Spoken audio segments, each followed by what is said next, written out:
The photograph arrived on a Tuesday afternoon in December, when the cold wind swept through Manhattan like an invisible blade cutting through the avenues. Marcus Chen stared at his phone screen while his assistant reviewed the quarterly reports in his corner office on the 42nd floor. The image showed an empty dining table covered with a white tablecloth that looked freshly ironed, with 6 empty chairs around it. In the center, a small artificial Christmas tree with lights that weren't turned on. The caption below the photo read, "I sold the house. The move is tomorrow. This is our last supper, with or without you." Marcus felt his chest tighten. He hadn't heard his father's voice in 5 years, not since that Thanksgiving when everything fell apart. The image seemed simple, almost innocent, but he knew Richard Chen never did anything without intention. The old man was a retired architect who had designed the family home himself 30 years ago. A modern structure with enormous glass windows overlooking Lake Michigan in a quiet suburb of Chicago. Everyone in the neighborhood called it the Glass House. And for the Chen children, that house had been the stage for their entire childhood. "Mr. Chen, are you all right?" his assistant asked, noticing the sudden change in his expression. "Cancel my appointments for Thursday and Friday," Marcus said without looking up from the screen. "I need to go to Chicago." 300 miles away, in a recording studio in Nashville, Diana Chen was in the middle of producing a country album when her phone vibrated on the mixing console. She saw the notification and felt her stomach drop. The same photo, the same message. She read it 3 times, as if the words might change if she looked at them long enough. "Dee, we need your opinion on the 3rd track," said the sound engineer. "Give me 5 minutes," she replied, her voice hoarse. Diana stepped out of the studio and leaned against the cold brick wall of the building. The Nashville air was humid and dense, so different from the crisp, clean cold of Chicago where she had grown up. She hadn't been back to the Glass House since her mother's funeral 5 years ago. That was the day everything exploded. The accumulated resentments, the unspoken accusations, the words that could never be taken back. In Boston, Thomas Chen was in the middle of a cardiology conference when his phone lit up with the message. He was presenting a paper on new surgical techniques, but the image of that empty table made him lose his train of thought for a moment. The audience waited. Thomas cleared his throat and continued, but his mind was already elsewhere, calculating flight times and reviewing his schedule. Sarah Chen received the message while teaching a literature class at UCLA. She was explaining symbolism in The Great Gatsby to a room full of distracted students when her phone buzzed. She glanced at the screen and felt tears spring to her eyes instantly. Her students noticed the change, the way her voice faltered mid-sentence. "Class dismissed early today," she said abruptly, gathering her things. And finally in Seattle, Jennifer Chen, the youngest, saw the photo while having coffee with a potential investor for her tech startup. She was 28 years old, the baby of the family, and the one who had tried hardest to keep everyone together after their mother died. She had sent messages, made calls, organized virtual meetings that no one attended. Eventually, she had given up. "Jen, are you listening?" the investor asked. "I'm sorry," Jennifer said, standing up. "There's a family emergency. I need to go." None of them called each other. None of them sent messages to the family group chat that had been silent for 5 years, but they all knew with absolute certainty that the others had received the same photo, and they all knew they would go, not out of love or desire for reconciliation, but because Richard Chen had played his final card, the house, the inheritance, the money from the sale. None of them wanted to admit it, but that's what moved them, the fear of being left out, of missing something important, of losing their share of whatever was left. Marcus booked a first-class ticket on the last Wednesday flight. Diana drove her BMW through the night, stopping only for coffee and gas. Thomas flew out Thursday morning, reviewing medical journals during the flight to distract himself. Sarah took a red-eye, arriving in Chicago at dawn with swollen eyes and a headache. Jennifer was the last to leave, after desperately trying to reschedule all her meetings. They all arrived at the Glass House on Thursday afternoon, within hours of each other, but at different times as if coordinated by some invisible force. The house looked exactly as they remembered it, the enormous glass panels reflecting the grey December sky, the perfectly manicured lawn now covered with a thin layer of snow, the gravel driveway that crunched under their feet. Marcus was the first to arrive. He parked his rental car and sat for a moment, staring at the structure his father had designed with such pride. He could see through the glass walls into the living room, where cardboard boxes were stacked against the walls. His father wasn't visible. Diana arrived 15 minutes later. She saw Marcus's car and felt her jaw clench. Of course he would be first. Always the responsible one, always the favorite. She parked behind him and got out, pulling her leather jacket tight against the cold. "Marcus," she said flatly. "Diana," he replied with equal coldness. They didn't hug, they didn't smile. They simply stood there, two successful adults who looked like strangers. Thomas arrived next, in an Uber from the airport. He saw his siblings and nodded curtly. Marcus? Diana? Thomas, they replied in unison. Sarah's taxi pulled up 20 minutes later, and finally Jennifer arrived in her Tesla, looking exhausted and anxious. The 5 Chen siblings stood in the driveway of their childhood home, united for the first time in 5 years, and yet completely separate. They looked at each other with a mixture of resentment, suspicion, and something else, something older and deeper, that none of them wanted to name. "Should we knock?" Jennifer asked, her voice small and uncertain. "It's our house too," Marcus said, though his tone lacked conviction.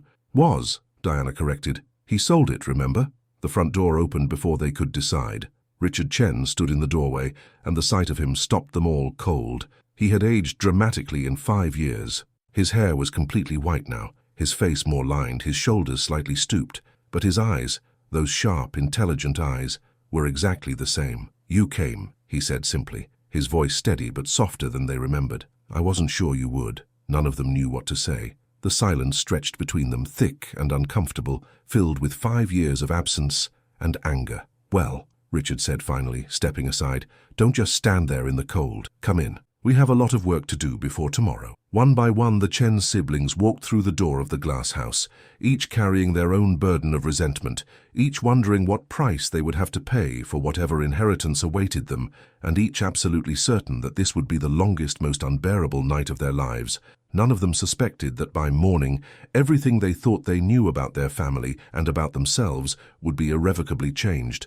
The interior of the glass house felt like a museum of their childhood, except now everything was in boxes.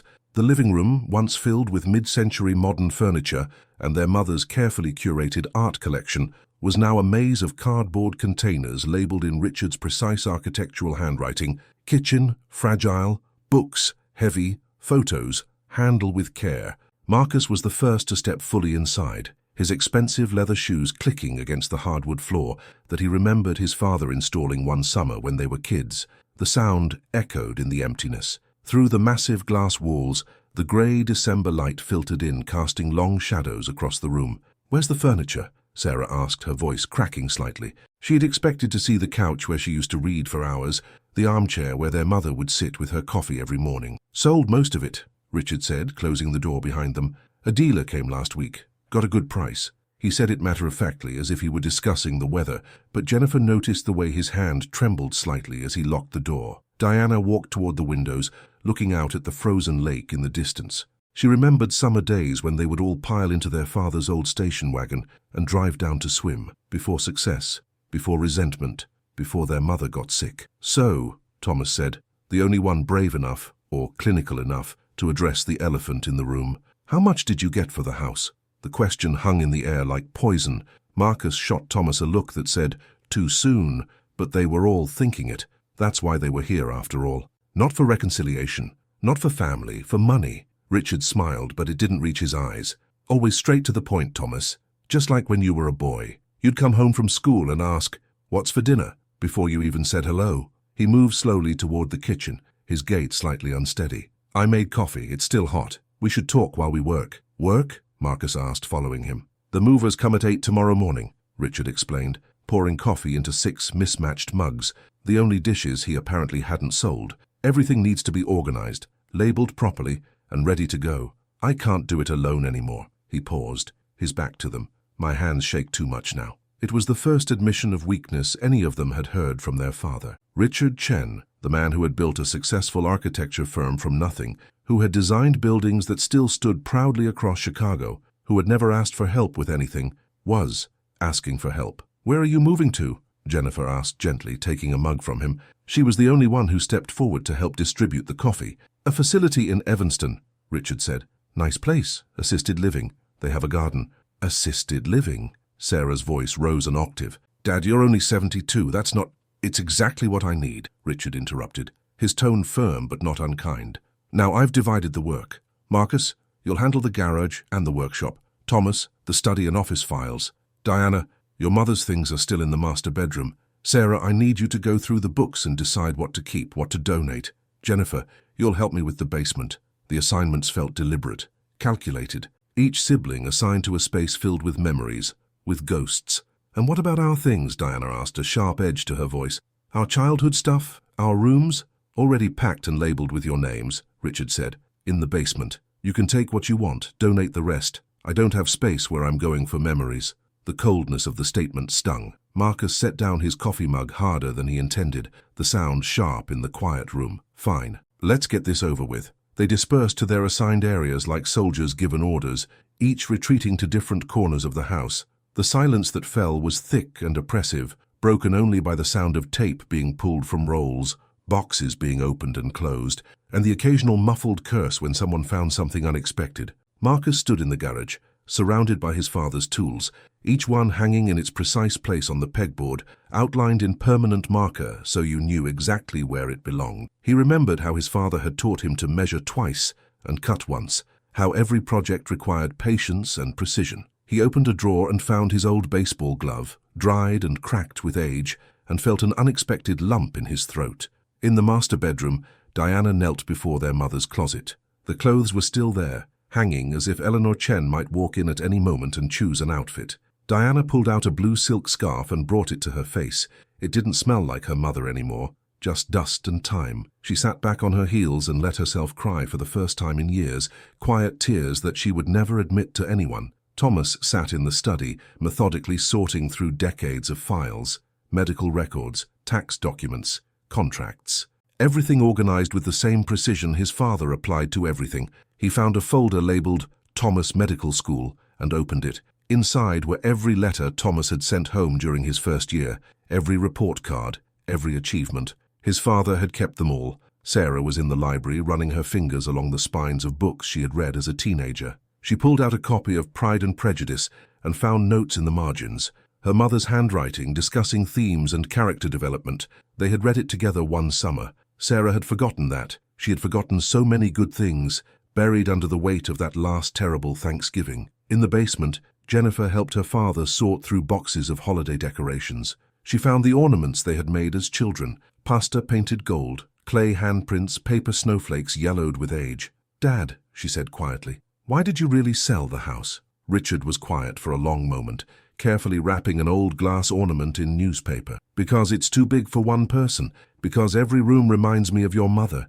because I got an offer I couldn't refuse." He paused. "Take your pick. None of those are the real reason," Jennifer pressed. Her father looked at her then, really looked at her, and she saw something in his eyes that frightened her, a kind of urgency, a racing against time. "Maybe not," he admitted, "but they're easier to say than the truth." Before Jennifer could ask what he meant, a crash echoed from upstairs, the sound of something heavy falling, followed by Diana's voice shouting, "God damn it!" They all converged on the master bedroom to find Diana standing amid a pile of boxes that had tumbled from the closet shelf, her face flushed with anger or tears or both. "There's too much," she said, her voice breaking. "There's too much of her everywhere, and I can't. "Then don't," Marcus said sharply from the doorway. "Pack it up and donate it. It's just stuff." "It's not just stuff," Diana whirled on him. "It's Mom. It's all we have left of her, and he's throwing it all away like it means nothing." "I'm not throwing anything away," Richard said quietly, but no one heard him. "Maybe if you'd been here when she was dying instead of on tour, you'd have some actual memories instead of just her old scarves," Thomas said coldly. The words landed like a physical blow. Diana's face went white, then red. "Don't you dare," she whispered. "Don't you dare make this about that."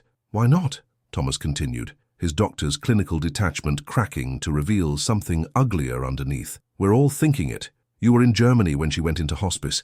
Marcus was closing a deal in Singapore. Sarah was at some conference. Only Jennifer and I were actually here. I came as soon as I could," Marcus said, his voice tight. 3 days before she died," Jennifer said softly. "You came 3 days before she died. Diana came 2 days before. Sarah made it the day before." "And what, you want medals?" Diana shot back. "You want us to thank you for being the good children who stayed close to home. I want you to stop pretending you cared." Thomas exploded, all his careful control shattering. "I want you to stop showing up now 5 years later because Dad mentioned money and suddenly you remember you have a family." The accusation hung in the air, ugly and true. No one spoke, no one moved. They stood there in the master bedroom of the glass house, surrounded by their mother's things and their father's silence.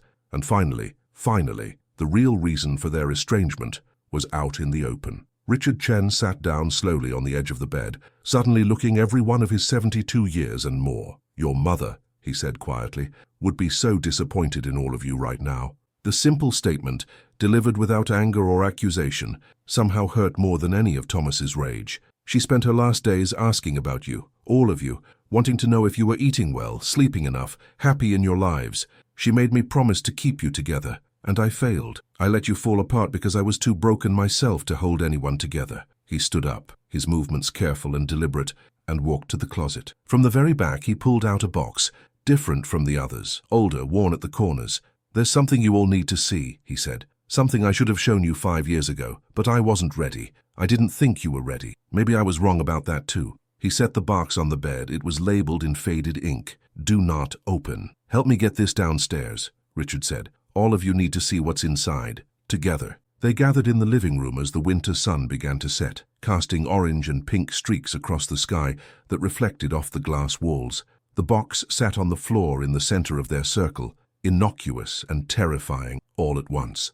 Richard lowered himself into the only remaining chair, a folding one he must have kept for himself, while his children sat on the floor around the box like they used to during family game nights, a lifetime ago. "Before we open this," Richard began, his voice steady but quiet, "I need to tell you something about your mother, about me, about the life we built for you." Marcus shifted uncomfortably. "Dad, we know the story. You and Mom built the firm together.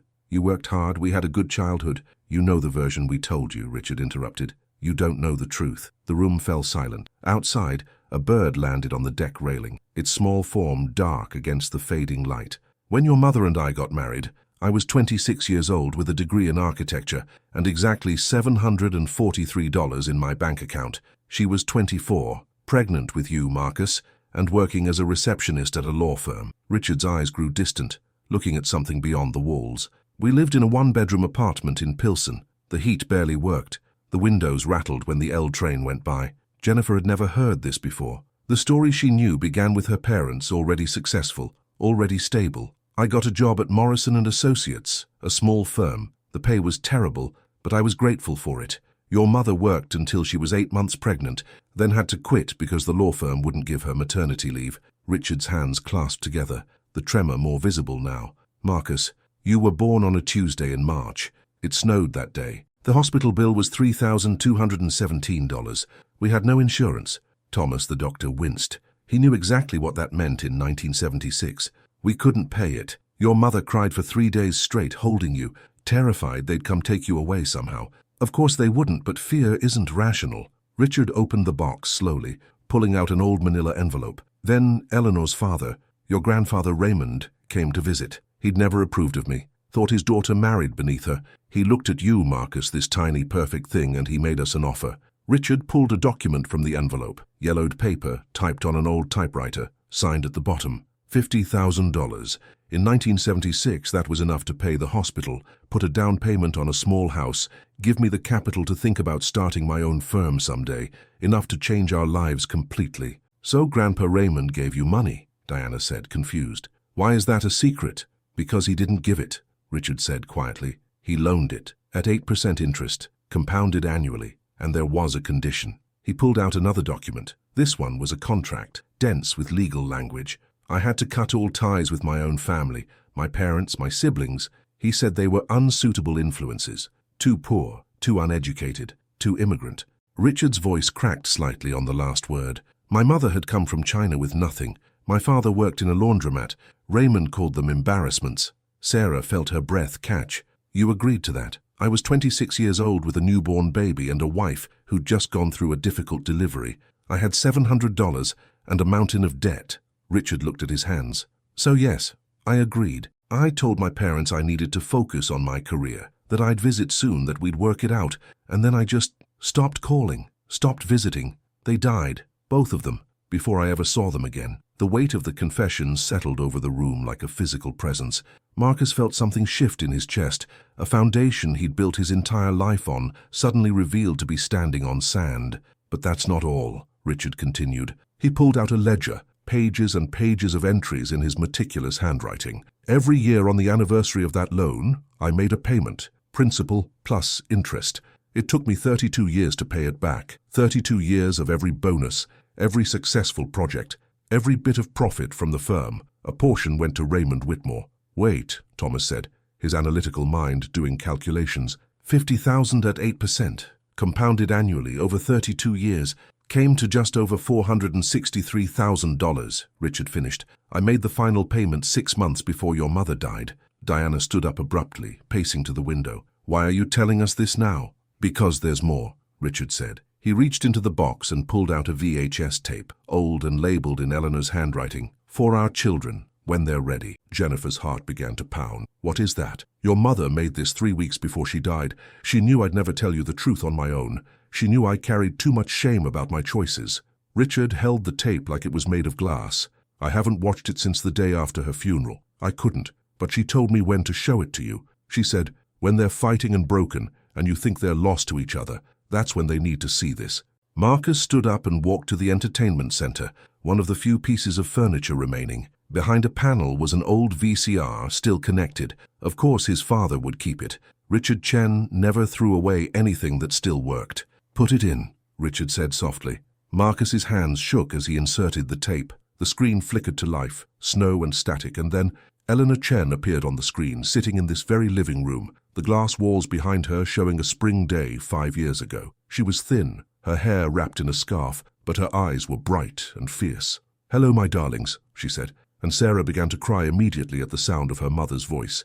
If you're watching this, it means you've forgotten how to be a family. It means you've let the distance I knew would come after I'm gone become permanent.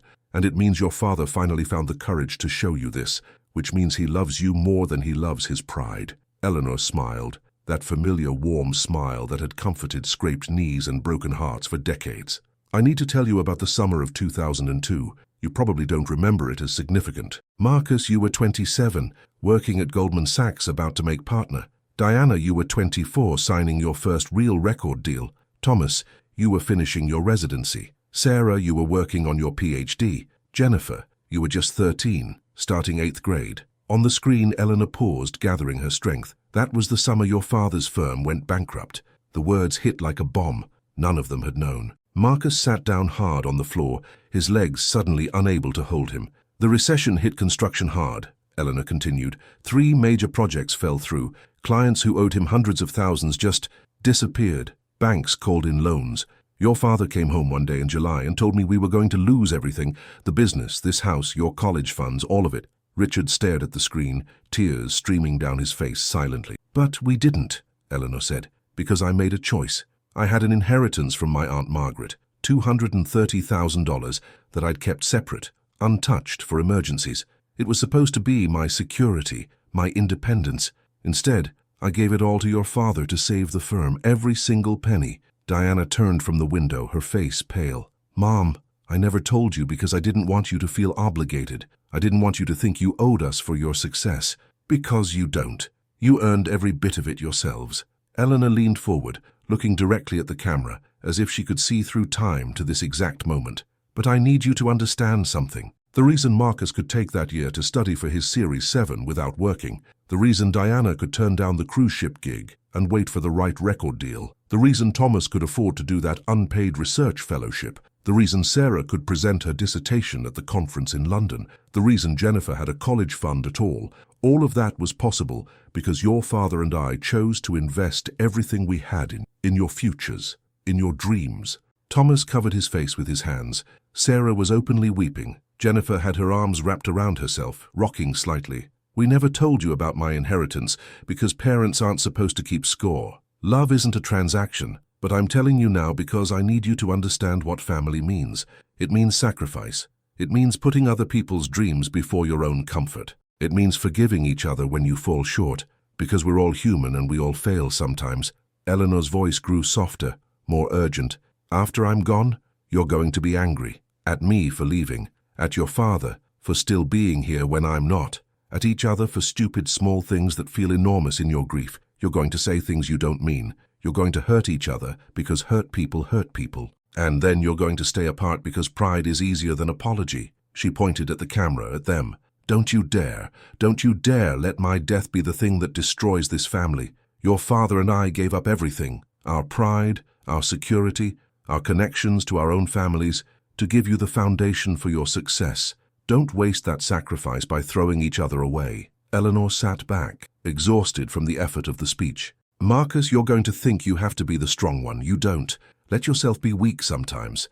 Let your siblings help you. Diana, you're going to run away because that's what you do when you're scared. Come back. They need you more than you know. Thomas, you're going to try to logic your way through grief and get angry when emotions don't make sense. Feel them anyway. Sarah, you're going to drown in books and theory and metaphor. Come up for air. Look at the real people who love you. And Jennifer, Eleanor's voice broke for the first time. Sweet Jennifer, my baby, you're going to try so hard to hold everyone together. You're going to blame yourself when you can't. Stop. It's not your job to fix them. It's their job to fix themselves. She took a shaky breath. I have stage 4 pancreatic cancer. I have weeks, maybe a month. I'm not angry about it. I had 47 years with the love of my life and 5 children who made every day an adventure. That's more than most people get. But I am angry at the thought of you all apart, broken, alone. So I'm asking you as my last request, forgive each other, forgive your father, forgive yourselves, come back together, be a family again. Eleanor looked directly at the camera, her eyes fierce despite the tears. And Richard, she said, my love, tell them about the diagnosis. Tell them why you're really selling the house. They deserve to know. They deserve to decide how they want to spend whatever time is left. Don't rob them of that choice, because you're too proud to be vulnerable. The screen went to static. In the living room of the glass house, 5 siblings and their father sat in complete silence as darkness fell outside, and the only light came from the blue glow of the television screen. Finally, Jennifer spoke, her voice barely above a whisper. Dad. What diagnosis? Richard Chen looked at his children, all of them staring at him with dawning horror, and finally, let himself be the thing he'd never allowed himself to be in front of them. Vulnerable. I have early-stage Alzheimer's disease, he said quietly. I was diagnosed 8 months ago. The words hung in the air like shattered glass, each syllable cutting deeper than the last. Marcus felt the room tilt slightly, or maybe it was just him. Diana made a sound somewhere between a gasp and a sob. Thomas stood up abruptly, then sat back down, his medical training warring with his role as a son. Sarah pressed her hand to her mouth. Jennifer simply stared at their father, tears streaming silently down her face. How long have you known? Thomas asked finally, his voice clinical, detached, the only way he could process this information without breaking apart completely. 8 months and 12 days, Richard said. I noticed it first about a year ago. Small things, forgetting where I put my keys, losing track of conversations. I told myself it was just age, just stress. But then I forgot Jennifer's birthday. I've never forgotten any of your birthdays, not once in my entire life. Jennifer let out a small broken sound. I went to see Dr. Patterson. You remember him, Thomas? He worked with you at Northwestern for a while. He ran the tests, MRI, cognitive assessments, blood work. The diagnosis was clear. Early-stage Alzheimer's, probable progression to moderate stage within 2 to 5 years. Richard's voice remained steady, as if he were discussing someone else's diagnosis. He said I had a window, time when I'd still be myself, still have my memories, still recognize the people I love. But that window is closing. Why didn't you tell us? Marcus demanded, anger flaring because it was easier than the grief threatening to overwhelm him. 8 months, Dad. 8 months you've known and you didn't think we deserved to know? Because I knew what you'd do, Richard said simply. You'd put your lives on hold. You'd move back here out of obligation, out of guilt. You'd sacrifice everything you've built, just like your mother and I sacrificed for you, and I couldn't let that happen. I won't let that happen. That's not your choice to make, Diana shouted, standing up and pacing again, her hands shaking. We're adults. We get to decide what we sacrifice. Do you? Richard asked quietly, because 5 years ago, all of you decided that being right was more important than being family. All of you decided that your anger was more valuable than your relationships. You've already sacrificed each other. I won't let you sacrifice yourselves for a father who won't even remember you in a few years. The cruelty of the statement, the truth of it, silenced them all. Sarah found her voice first, small and trembling. What did the doctor say? What's the prognosis? Thomas answered before Richard could, his medical knowledge taking over. Early-stage Alzheimer's, if that's the accurate diagnosis, means he's probably experiencing mild memory loss, some confusion with time and place, difficulty with complex tasks.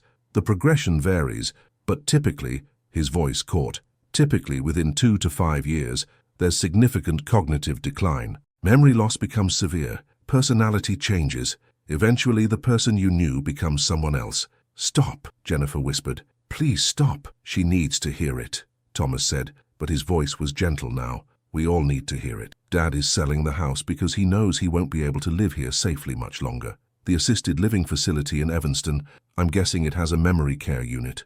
Richard nodded. One of the best in the state. I researched it thoroughly. When the time comes when I can't be trusted to live independently, they can transfer me to the memory care wing. Everything is already arranged. The house sale covers the costs for at least 10 years, probably longer, depending on how the investments do. You've planned everything, Marcus said, and it wasn't quite a question. Of course I have, Richard replied. I'm an architect. Planning is what I do. I've made arrangements for my care, set up trusts for each of you, designated medical powers of attorney, Thomas and Jennifer, I hope that's all right, and prepared all the documents you'll need when I can no longer make my own decisions. Everything is organized, labeled, ready. Except us, Sarah said softly. You didn't plan for us. You were just going to disappear into that facility and let us find out after the fact, let us get a call one day, that you didn't remember who we were anymore. Richard's careful composure finally cracked. His shoulders sagged, his hands trembled more visibly, and when he spoke, his voice was raw. I didn't want you to see me like that. I didn't want your last memories of me to be of some confused old man who doesn't recognize his own children. I wanted you to remember me as I was. Strong, capable, sure. That's not your choice either, Jennifer said, moving to kneel beside his chair. She took his shaking hands in hers. Dad, we don't love you because you're strong and capable. We love you because you're our father, because you taught Marcus how to build things with his hands and how to measure twice, because you let Diana play her guitar at 3 in the morning when she was working on a new song, because you stayed up all night helping Thomas study for his medical boards, because you read every book Sarah was assigned so you could discuss them with her, because you learned about coding and startups and tech so you could understand my world. The tears Richard had been holding back finally fell. I'm so scared, he whispered. I'm scared of forgetting. I'm scared of losing all of you even while you're standing right in front of me. I'm scared of becoming a burden. I'm scared that everything your mother and I built, everything we sacrificed for, will just disappear like it never mattered. It matters, Marcus said, his voice thick. He moved to sit on the floor next to Jennifer, looking up at his father. It all matters. Every sacrifice, every choice, every year you spent paying back that loan or saving the firm or building our futures. It matters because we're here. We're successful and happy, or we were, before we screwed everything up. But that's on us, not you. Diana wiped her eyes roughly and joined them on the floor.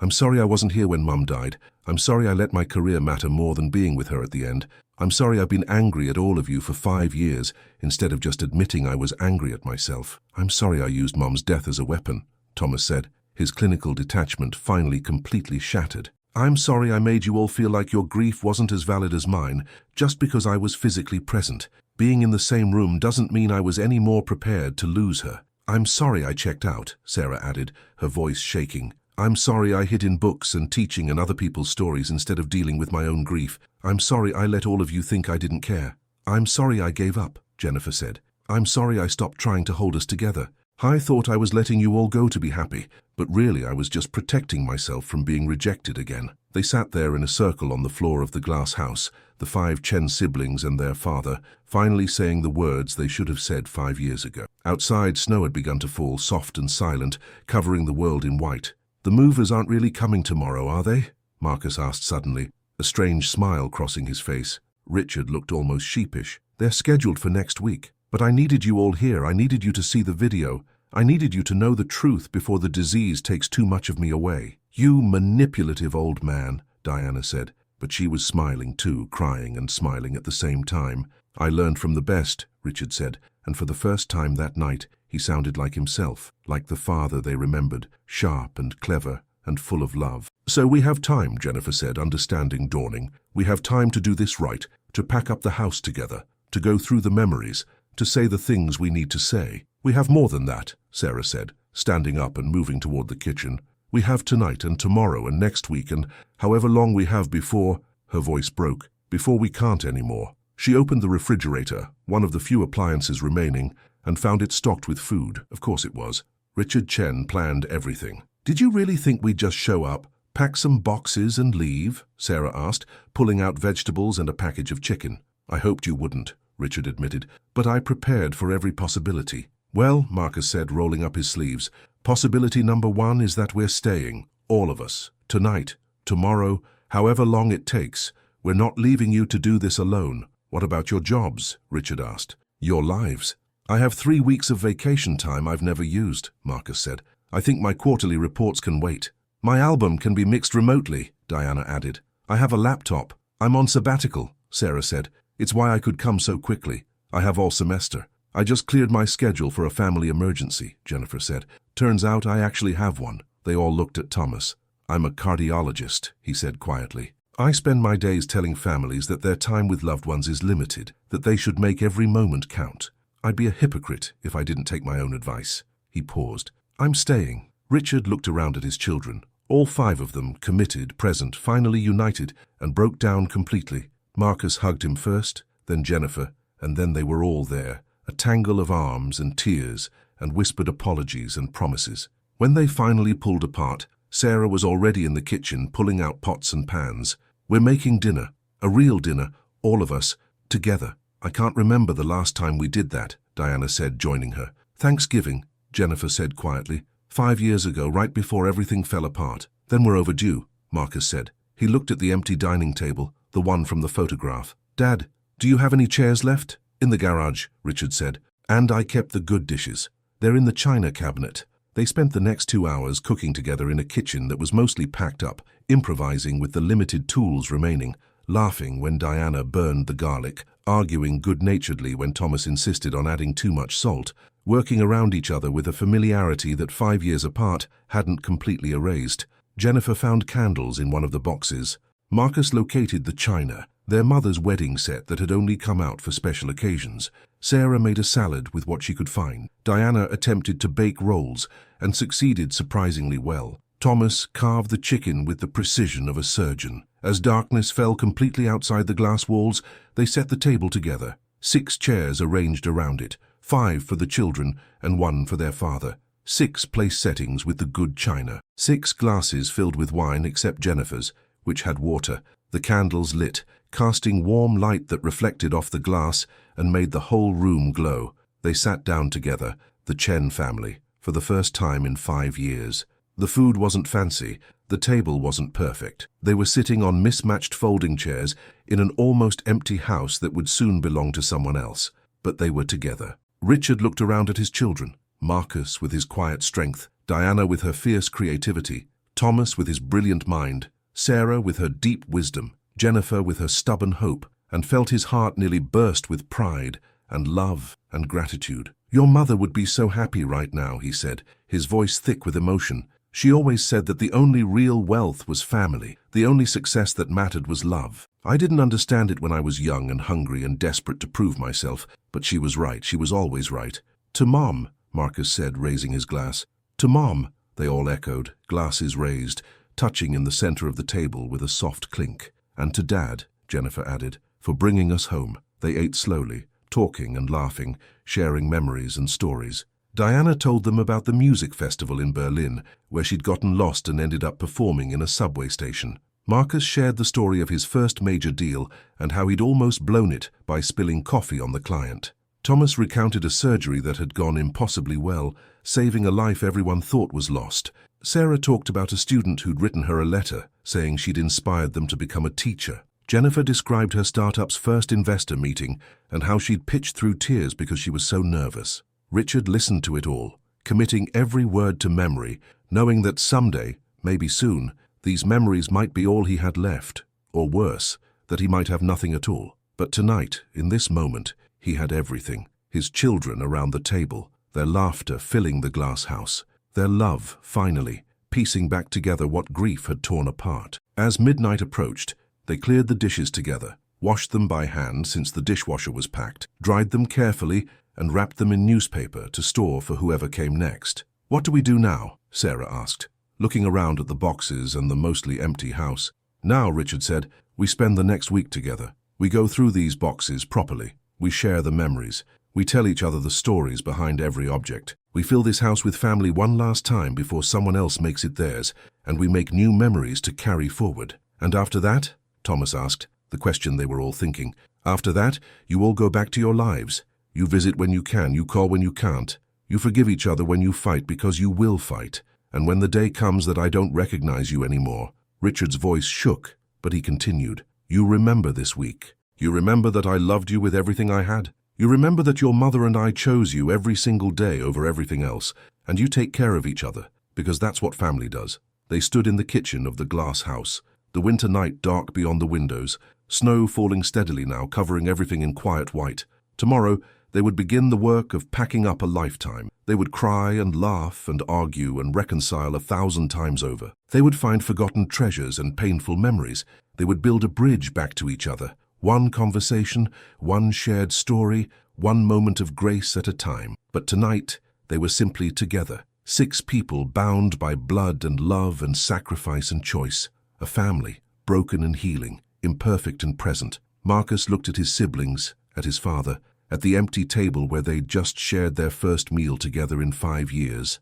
"Oh, we should do this every year," he said suddenly. "No matter what, no matter where we are or how busy we get. 1 week, all of us together. Every year until—" He couldn't finish the sentence. "Until we can't anymore," Richard finished gently. "Yes, I'd like that very much." "I'll put it in my calendar right now," Jennifer said, pulling out her phone. "The 2nd week of December, every year, blocked off, non-negotiable. One by one, they all did the same. A promise made in digital ink, to choose each other, to show up, to be present."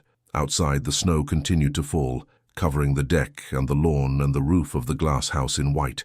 Inside, the Chen family stood together in the warm light, holding on to this moment, knowing it was precious, knowing it was fleeting, knowing it was exactly enough. Richard looked at his children one more time, memorizing their faces, their voices, their presence, storing it all away in whatever parts of his mind would hold it longest. "Thank you," he said simply, "for coming, for staying, for forgiving an old man who should have trusted you with the truth from the beginning." "We're family," Diana said, and this time the word didn't sound empty or obligatory or bitter. It sounded like what it was: a promise, a choice, a commitment. "We're family," they all agreed. And in that moment, in that almost empty house with its walls of glass reflecting their faces back to them, they meant it.